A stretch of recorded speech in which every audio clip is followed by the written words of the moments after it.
Ils ne vous aiment pas, ils aiment seulement votre énergie. Ils disent que vous êtes trop intense, trop émotif, que vous vous investissez trop. Mais ils ne le disent jamais quand ils ont besoin de vous, seulement quand c'est vous qui avez besoin d'eux. Ils apprécient votre calme quand ils s'effondrent. Ils aiment votre silence quand ils sont submergés par le bruit. Ils chérissent votre soutien, jusqu'à ce qu'il ne leur convienne plus. Puis, soudain, vous devenez trop. Alors, vous commencez à vous rétrécir, à vous questionner. Peut-être suis-je trop émotif? Peut-être en attends-je trop? Peut-être suis-je le problème? Mais au fond, vous savez que quelque chose ne colle pas. Vous n'êtes pas collant, vous êtes engagé. Vous n'êtes pas needy, vous êtes présent. Vous ne cherchez pas l'attention, vous aspirez à une connexion. Alors, pourquoi votre amour finit-il toujours par vous épuiser? Parce que dans un monde obsédé par les apparences, la profondeur semble dangereuse. Les gens convoitent votre lumière, mais rejettent l'ombre qui la rend réelle. Et la question la plus douloureuse commence à vous hanter. Suis-je simplement difficile à aimer? Mais et si vous n'étiez pas brisé? Et si, comme Carl Jung l'a découvert, votre énergie n'était pas le problème, mais un miroir? Vous reflétez ce que les autres cherchent à éviter, leur peur, leur honte, leur vide. Au lieu de l'affronter, ils puisent en vous jusqu'à ce que vous n'ayez plus rien. Dans cette vidéo, nous explorons la vérité cachée derrière les parasites émotionnels, pourquoi votre énergie attire les profiteurs et comment l'œuvre de Jung peut vous aider à protéger votre lumière sans l'éteindre. Si vous vous êtes déjà senti invisible dans une pièce que vous illuminez, abonnez-vous à Sipo, car cette chaîne perce les masques. Cette vidéo pourrait bien expliquer pourquoi vous vous sentez si incompris. Carl Jung n'a pas seulement étudié l'esprit, il a étudié l'invisible, ce que vous ressentez sans pouvoir l'expliquer. La manière dont une personne entre dans une pièce et change l'atmosphère, le silence qui parle plus fort que les mots, l'énergie, et non la logique, qui guide souvent nos relations. Jung appelait cela l'énergie psychique, pas mystique, mais une force psychologique derrière tout ce que nous faisons, votre attention, vos émotions, vos instincts. C'est le carburant invisible qui alimente vos pensées, vos décisions, vos liens.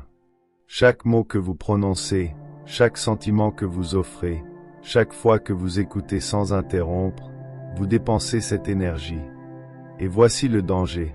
La plupart des gens ne réalisent pas ce qu'ils donnent. Mais d'autres, si. Ils voient votre énergie, pas votre âme. Ils ressentent votre calme et le consomment. Ils remarquent votre gentillesse et l'exploitent. Jung croyait que cette énergie n'est pas infinie. Elle est sacrée, limitée, précieuse. Quand vous la versez à ceux qui ne font que prendre, vous commencez à vous vider. Pas d'un coup, mais lentement, discrètement, jusqu'à ce que vous oubliez ce que c'est de se sentir plein. Ils vous félicitent d'être si compréhensif. Ils s'appuient sur vous quand la vie devient lourde. Et quand ils reprennent des forces, ils disparaissent. Sans explication, sans excuse, juste une absence. Comme si votre valeur s'évanouissait et qu'ils n'avaient plus besoin de vous. Ce n'est pas de l'amour. Ce n'est pas de l'amitié. Ce n'est pas une connexion. C'est de la consommation. Cette vidéo explore en profondeur la compréhension de l'énergie psychique selon Carl Jung.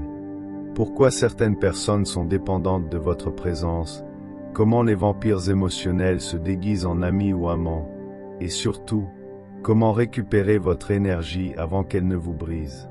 Car certains n'aiment pas vous, mais seulement la manière dont vous les guérissez.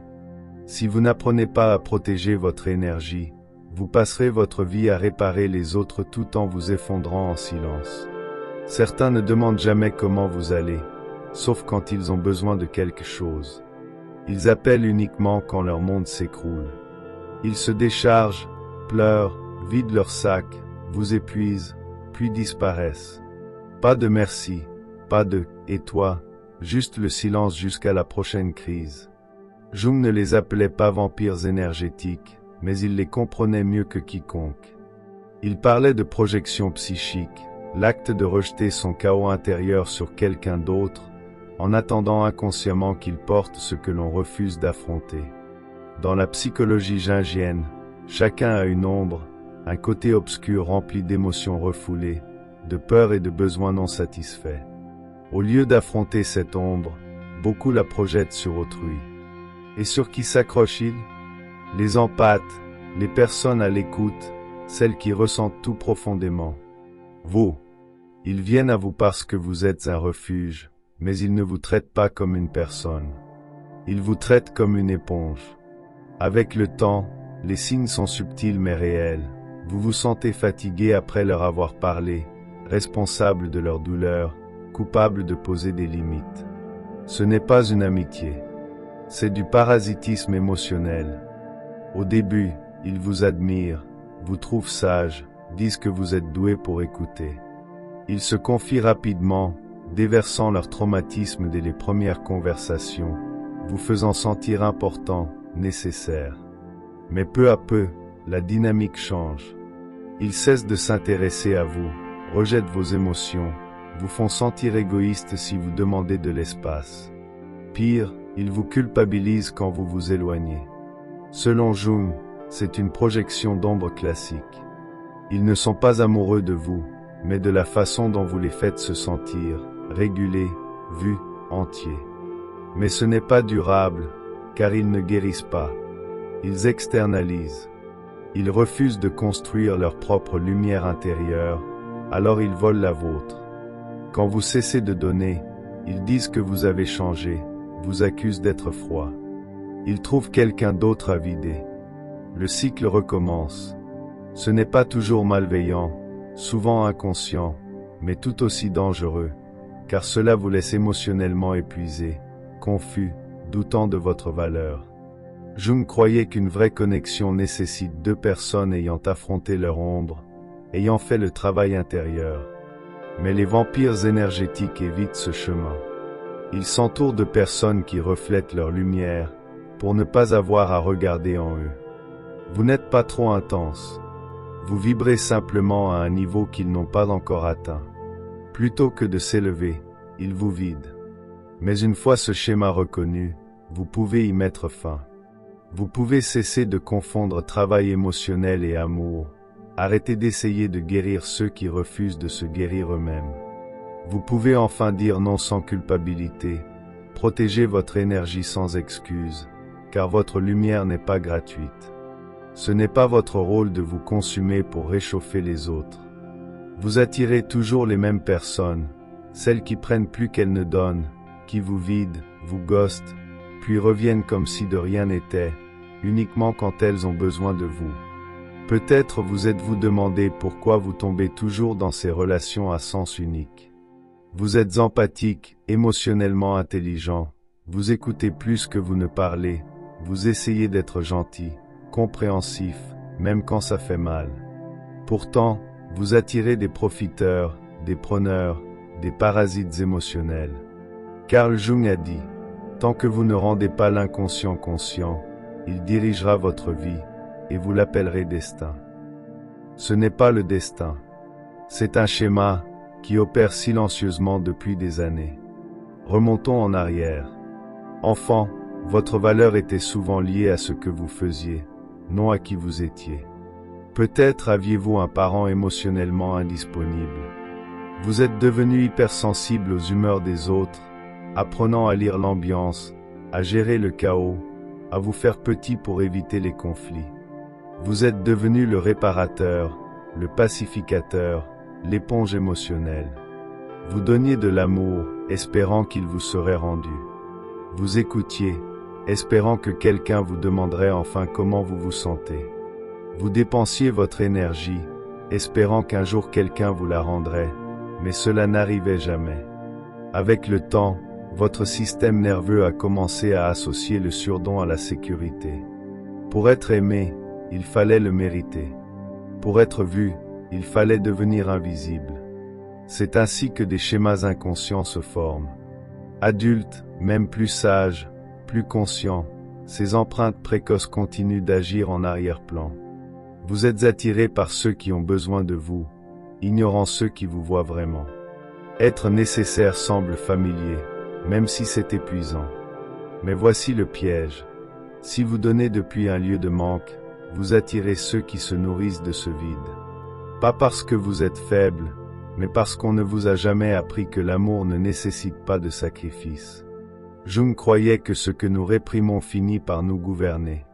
Si vous avez appris à réprimer vos besoins, votre voix, votre colère, vous attirez inconsciemment ceux qui exploitent ce silence. Vous devenez le guérisseur qui n'est jamais guéri, l'amant qui n'est jamais aimé en retour, le donneur toujours vide. Et pire, vous vous blâmez. Mais vous n'êtes pas brisé. Vous êtes juste coincé dans une boucle où votre enfant intérieur pense que c'est ça, l'amour. Ce n'est pas le cas. L'amour ne vous vide pas. Il ne tient pas de compte. Il ne disparaît pas quand vous demandez quelque chose en retour. Comment vous libérer? Commencez par rendre l'inconscient conscient. Remarquez le schéma. Vers qui êtes-vous attiré et pourquoi? Que tolérez-vous qui vous épuise? Quand avez-vous appris que l'amour devait être mérité? Puis, choisissez différemment. Cessez de prouver votre valeur par ce que vous donnez. Commencez à recevoir sans culpabilité. Posez des limites, non comme des murs, mais comme des filtres sacrés. Car la vérité, c'est que vous n'avez pas à saigner pour être vu, ni à vous rétrécir pour être en sécurité, ni à tout donner pour être aimé.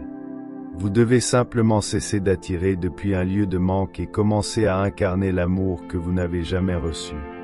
Quand cela arrive, tout change. Vous êtes là pour tout le monde. Vous prenez des nouvelles, vous retenez les petits détails, vous aidez, vous tenez l'espace pour leurs crises, calmez leurs tempêtes, les relevez quand ils tombent. Pourtant, personne ne voit vraiment vos peurs, votre douleur, votre essence. Ils aiment votre fonction, pas votre âme. Carl Jung avait un mot pour cette performance, la persona, le masque social que nous portons pour être acceptés. Nous en avons tous une. C'est le rôle que nous jouons quand nous pensons devoir mériter notre place, l'aidant, le performant, le fiable. C'est la version de nous que nous pensons que le monde veut, même si cela signifie enfouir les parties que nous avons besoin qu'il voie. Le problème, c'est que plus vous portez ce masque, plus votre vrai moi devient invisible, même pour vous. On vous félicite pour votre gentillesse, mais on ne remarque pas quand vous avez besoin de soins. On vous aime pour votre énergie calme, mais personne ne s'enquiert de la tempête intérieure. On apprécie votre force, mais votre épuisement discret passe inaperçu. Avec le temps, cela vous érode. Vous commencez à vous sentir comme un outil, utile, mais pas chéri, précieux, mais pas valorisé. Les gens se souviennent de vous quand ils ont besoin de vous, mais quand c'est vous qui avez besoin d'eux, c'est le silence. C'est une solitude profonde, celle que vous ne pouvez expliquer, car à l'extérieur, tout semble aller bien. Vous souriez, vous acquiescez, vous dites « je vais bien ». Mais au fond, vous criez pour être vu, non pour ce que vous faites, mais pour qui vous êtes. La plupart des gens ne réalisent même pas qu'ils le font. Ils sont si habitués à ce que vous soyez le fort qu'ils ne pensent pas à demander si vous luttez. Ils sont si réconfortés par votre présence qu'ils oublient que vous aussi avez besoin d'être soutenus. Ce n'est pas qu'ils s'en fichent. C'est que votre persona, celle décrite par Jung, a trop bien fait son travail. Vous avez convaincu le monde que vous allez bien. Vous avez caché les parties qui saignent. Vous avez souri alors que vous mouriez à l'intérieur, car c'est ainsi que vous avez survécu. Mais survivre n'est pas être entier. Jung avertissait que plus nous nous identifions à la persona, plus nous nous déconnectons de notre vrai moi, notre identité authentique. Cette déconnexion vous laisse vide, invisible, plein de ressentiment. Car il est épuisant d'être aimé pour un masque construit pour se sentir en sécurité. Alors, vous commencez à tout remettre en question. M'aiment-ils vraiment, ou juste ce que je fais pour eux? Si j'arrêtais de donner, qui resterait? Que se passerait-il si je laissais tomber le masque?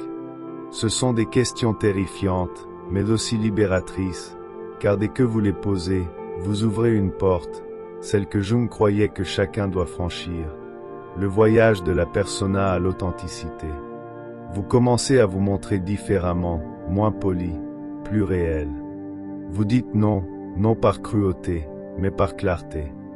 Vous cessez de performer pour l'amour et commencez à le recevoir sans avoir à le mériter. Et soudain, la dynamique change. Certains s'éloignent, car ils n'étaient attachés qu'à votre fonction. D'autres se sentent mal à l'aise, car votre honnêteté menace leurs illusions. Mais quelques-uns, rares et précieux, vous verront, non pour votre lumière, votre calme ou votre utilité, mais pour votre être. Ces gens sont rares, mais réels, et ils ne vous feront jamais sentir invisible. Si vous vous sentez invisible, comme si votre âme se cachait sous des couches d'étracé, ce n'est pas parce que vous êtes brisé. C'est parce que votre lumière a été entraînée à briller uniquement pour mettre les autres à l'aise. Il est temps d'enlever le masque, de risquer d'être réel, de se rappeler que ceux qui vous aiment vraiment n'auront pas besoin que vous performiez. Ils vous verront. Ils vous choisiront tel que vous êtes. Au début, c'est subtil. Vous dites non une fois. Vous ne répondez pas à l'appel. Vous ne laissez pas tout tomber pour aider. Vous protégez enfin votre temps, votre énergie, votre paix. Et puis, le silence. Les gens qui vous écrivaient tous les jours disparaissent. Ceux qui avaient désespérément besoin de vous s'évanouissent comme de la fumée. Pas de dispute, pas de closure, juste l'absence. C'est déroutant. Vous vous demandez ce que vous avez fait de mal. Vous repassez en boucle le moment où vous avez dit « je ne peux pas maintenant », cherchant l'offense. Mais il n'y en avait pas. Vous n'avez pas changé. Vous avez juste cessé de vous sacrifier. C'est alors que leur masque tombe. Car certains n'étaient pas là pour vous, mais pour votre service, votre disponibilité, votre travail émotionnel, votre lumière. Carl Jung comprenait cela profondément. Il croyait que le processus d'individuation, le voyage pour devenir votre vrai moi entier, implique de récupérer votre énergie là où elle fuyait inconsciemment. Cela signifie cesser de jouer des rôles, de verser votre énergie dans les autres juste pour être accepté, de laisser votre gentillesse être exploitée comme une monnaie pour un amour conditionnel. Quand vous faites cela, quand vous reprenez votre âme à ceux qui s'en nourrissaient, l'illusion se brise, car la transaction n'est plus rentable pour eux. Ils ne peuvent plus vous manipuler avec la culpabilité, accéder à votre énergie sur demande, s'appuyer sur votre empathie sans rien offrir en retour. Et c'est là que vous voyez la vérité. Leur présence dépendait de votre auto-abandon. Ils ne restaient pas par amour, mais pour ce que vous donniez sans fin, sans résistance. Quand vous grandissez, quand vous commencez à vous individuer, comme Jung l'appelait, ils se retirent. Pas parce que vous êtes toxique, pas parce que vous avez changé, mais parce que vos limites exposent leurs intentions. Cette prise de conscience est douloureuse. Elle brise votre cœur d'une manière silencieuse, mature. Vous voyez la vérité, non avec colère, mais avec clarté. L'amour ne demande jamais votre épuisement. Une vraie connexion ne se dissout pas quand vous vous honorez. Oui, c'est solitaire au début. Il vous manque. L'illusion vous manque. La version de vous qui savait toujours rendre tout le monde heureux vous manque. Mais vous ressentez aussi quelque chose de nouveau, la paix. Une paix étrange, inconnue, qui vient du fait de savoir que vous ne performez plus, que vous ne saignez plus pour vous sentir digne, que vous ne vous pliez plus pour correspondre à des espaces qui ne valorisaient que votre fonction. C'est cela, l'individuation. Jung disait que l'individuation n'est pas devenir parfait, mais devenir entier. Récupérer les parties de vous que vous avez données pour survivre. C'est le chemin vers votre essence. Et oui, ce chemin demande souvent de la solitude. Car quand vous cessez de donner, vous cessez d'attirer les profiteurs. Dans ce calme, dans ce silence, vous commencez enfin à vous entendre. Vous vous reconnectez à la voix sous tout le bruit, celle qui dit « Vous n'êtes pas ici pour être vidé, ni utilisé, ni l'échafaudage émotionnel de ceux qui refusent de se construire. Vous êtes ici pour vivre pleinement, librement, honnêtement. Ceux qui disparaissent quand vous cessez de donner, laissez-les partir. Car ceux qui restent, Ceux qui vous rencontrent dans votre profondeur, ce sont eux qui n'aiment pas seulement votre lumière, mais aussi vos limites. Tout commence par un simple oui. Vous dites oui quand vous êtes fatigué, oui quand vous êtes submergé, oui quand chaque fibre de votre corps crie pour du repos. Car dire non semble une trahison, non pas d'eux, mais de la version de vous que vous pensez devoir être, le fiable, le fort, celui qui est toujours là. Mais avec le temps, cette disponibilité constante, cette politique de porte ouverte pour quiconque a besoin de vous devient une lente érosion de votre identité. Vous commencez à disparaître sous votre propre gentillesse. Carl Jung nous mettait en garde contre ce piège. Il croyait que lorsque nous réprimons nos vrais besoins, nos limites, nos désirs, nous créons une fracture dans l'âme, appelée répression. Cette fracture ne reste pas silencieuse pour toujours. Vous réprimez votre épuisement pour être utile, votre colère pour rester aimable, votre vérité pour ne pas décevoir. Lentement, sans vous en rendre compte, vous devenez émotionnellement en faillite. Chaque oui qui trahit votre vérité est un retrait de votre compte émotionnel. Chaque sourire forcé, chaque conversation contrainte, chaque acte de soin fait par culpabilité plutôt que par amour s'additionne, jusqu'au jour où vous vous réveillez et ne ressentez plus rien, ni joie, ni étincelle, juste l'engourdissement. C'est le coup d'être trop disponible.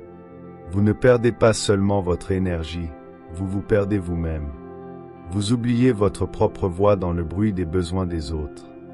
Vous oubliez ce que vous voulez, car vous avez passé votre vie à prioriser ce que les autres attendent de vous. Vous vous sentez invisible, non pas parce que les autres ne vous voient pas, mais parce que vous ne vous voyez plus vous-même. Jung voyait cela comme l'une des formes les plus dangereuses d'auto-abandon, devenir tout pour tout le monde et rien pour soi. Il croyait que lorsque nous réprimons qui nous sommes pour appartenir, nous créons un faux moi, un masque pour survivre. Ce masque dit « Je vais bien, ça ne me dérange pas, je suis juste heureux d'aider ». Mais derrière, il y a du chagrin, de la rage, une envie silencieuse d'être aimé sans condition. Car la vérité, c'est que toujours être là pour les autres ne vous rend pas aimable, mais utile. Et il y a une différence. Les gens s'habituent à attendre votre sacrifice. Ils cessent de vous remercier. Ils commencent à dépendre de vous comme d'un outil, pas d'un être humain. Plus vous donnez sans limite, plus ils oublient que vous en avez. Alors, vous vous étirez, vous vous brisez, vous versez d'une tasse vide jusqu'à fonctionner à vide émotionnellement, mentalement, spirituellement. Et personne ne le remarque, car vous les avez habitués à ne pas le faire. Mais voici ce que Jung voudrait que vous entendiez. Vous n'êtes pas ici pour être disponible pour tous. Vous n'êtes pas ici pour être le réparateur, le guérisseur, l'éponge émotionnelle du chaos des autres. Vous êtes ici pour vivre pleinement. Cela signifie honorer vos limites, décevoir les gens, être incompris, dire non même si votre voix tremble. Car chaque non qui honore votre âme est un oui à votre guérison. La répression peut sembler sécurisante, mais c'est en réalité une auto-effacement. La seule façon de vous retrouver est de cesser d'associer votre valeur à votre disponibilité. Vous n'êtes pas précieux parce que toujours accessible. Vous êtes précieux parce que vous existez. Quand vous vous retirez, quand vous vous permettez d'être indisponible, vous découvrez quelque chose de miraculeux. Le vrai vous n'est pas égoïste, ni froid. Le vrai vous est libre. Il arrive un moment, après l'épuisement, le chagrin, le vide, où quelque chose en vous se brise. Pas violemment, mais dans une révolution silencieuse. Un moment où vous dites « Assez ». Plus jamais je ne serai le dépotoir émotionnel des problèmes des autres. Plus jamais je n'éteindrai ma lumière pour mettre les autres à l'aise. Plus jamais je ne confondrai gentillesse et auto-effacement.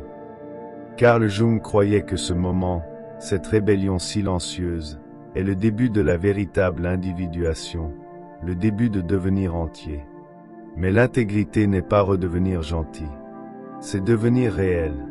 Cela commence par reconstruire vos limites psychiques, les murs invisibles qui protègent votre énergie, votre paix, vous-même. Jung offrait 3 outils puissants pour cette transformation. Pendant la majeure partie de votre vie, vous avez réprimé votre colère, votre assertivité, votre capacité à dire non sans culpabilité. Pourquoi? Parce qu'on vous a appris que ces parties de vous étaient mauvaises. Il fallait être agréable, altruiste, toujours disponible, au risque d'être rejeté. Mais Jung croyait que tout ce que nous réprimons ne disparaît pas.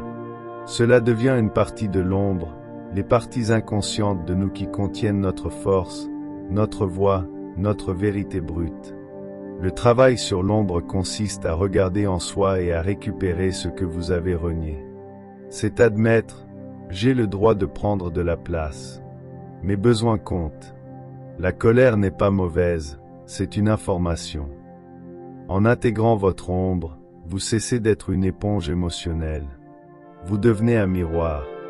Et on ne peut manipuler un miroir, car il reflète la vérité, pas la complaisance. Guérir ne signifie pas devenir quelqu'un de nouveau. Cela signifie se rappeler qui vous étiez avant que le monde ne vous apprenne à performer. Le concept d'intégration de Jung consiste à fusionner votre moi conscient avec votre inconscient, créant un alignement entre votre âme et vos choix. Vous cessez de jouer des rôles, de changer de forme pour être approuvé. Vous vivez depuis votre centre, pas vos blessures. Vous ne posez pas seulement des limites, vous en devenez une. Votre présence commence à communiquer, je ne m'abandonne plus. Et les gens le ressentent. Certains partiront. Laissez-les. Car ceux qui prospèrent sur votre dysfonctionnement ne survivent pas à votre guérison. La plupart des gens craignent d'être seuls. Mais la solitude n'est pas l'isolement. C'est une communion avec soi. Dans la solitude, vous entendez à nouveau votre voix, redécouvrez vos désirs, réalisez que votre valeur n'a jamais été liée à votre utilité, mais à votre intégrité quand personne ne regarde. Jung appelait la solitude une école de l'âme. C'est là que naît la clarté, que votre énergie revient, que votre esprit affine ses contours, non pour la bataille, mais pour la vérité. Vous n'avez pas besoin de prouver votre valeur par un surdon. Vous devez simplement la protéger. La douleur devient pouvoir quand vous en tirez la leçon. Chaque trahison émotionnelle, chaque ghosting, chaque relation drainante n'était pas de votre faute, mais faisait partie de votre apprentissage. Chaque fois que quelqu'un a pris s'en rendre, vous avez appris quelque chose d'essentiel sur votre capacité et votre négligence. Maintenant, vous choisissez différemment. Vous ne vous emportez pas, vous vous élevez. Vous n'expliquez pas, vous incarnez. Vous ne poursuivez pas, vous créez de la gravité. Car vous n'êtes plus le paillasson, mais la porte vers un standard plus élevé. Seuls ceux prêts à vous rencontrer dans la vérité y sont admis. Voici l'ironie dont personne ne parle. Dès que vous cessez de mendier l'amour, l'amour vous trouve.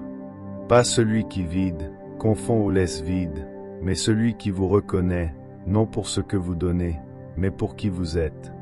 Carl Jung croyait que plus une personne devient entière, moins elle recherche la validation externe. L'intégrité n'est pas la perfection, c'est l'intégration. Vous ne cherchez plus quelqu'un pour vous compléter, car vous avez déjà récupéré les parties de vous que vous aviez données. Cela change votre énergie. Avant, vous rayonnez de disponibilité, portant votre empathie comme une porte ouverte. N'importe qui pouvait entrer, prendre ce dont il avait besoin et laisser des miettes. Mais maintenant, votre énergie dit, je connais ma valeur. Je sais donner et quand arrêter. Je ne crains pas la solitude, car je n'ai plus peur de moi-même. Ce changement repousse les profiteurs. Ils ressentent la limite, la possession de soi, la clarté, et cela les déstabilise. Ils ne peuvent manipuler ce qu'ils ne contrôlent pas. Mais cela attire aussi le respect. Les gens qui vous ignoraient ressentent désormais votre présence avant même que vous ne parliez. Pas parce que vous êtes plus bruyant, mais parce que vous êtes ancré. Vous devenez magnétique, non par effort, mais par authenticité. Car l'amour véritable, réciproque, nourrissant pour l'âme, n'arrive que lorsque les attachements faux meurent.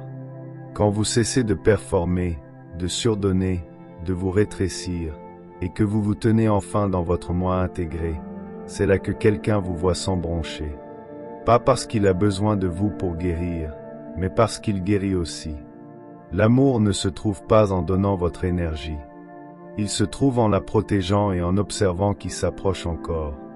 Vous n'étiez jamais trop intense, trop émotif, trop profond. Vous n'étiez jamais trop. Ils étaient simplement trop vides pour vous contenir, trop distraits pour vous remarquer, trop brisés pour vous aimer sans vous vider. Votre énergie n'était pas un défaut. C'était un don, une chaleur à laquelle les gens s'accrochaient parce qu'ils n'avaient pas construit la leur. Mais cela ne signifie pas que vous méritez d'être utilisé, d'être vu comme un puits et non une personne entière. Carl Jung nous a appris que le vrai pouvoir vient de l'intérieur, non de ce que vous donnez aux autres, mais de la manière dont vous vous récupérez pleinement. Si vous vous êtes senti invisible, rejeté ou incompris, c'est le signe d'arrêter de donner votre âme morceau par morceau. Retirez votre lumière de ceux qui se tiennent seulement dans votre soleil et réservez-la pour ceux qui peuvent vous rencontrer dans l'obscurité. Car les bonnes personnes n'aimeront pas seulement votre énergie, elles l'honoreront. Si cela résonne en vous, prenez une respiration et reprenez votre pouvoir. Et si vous êtes prêt à aller plus loin, abonnez-vous à la Voix des Maîtres, où votre esprit n'est pas jugé, mais compris. Votre énergie est sacrée. Protégez-la. Il est temps.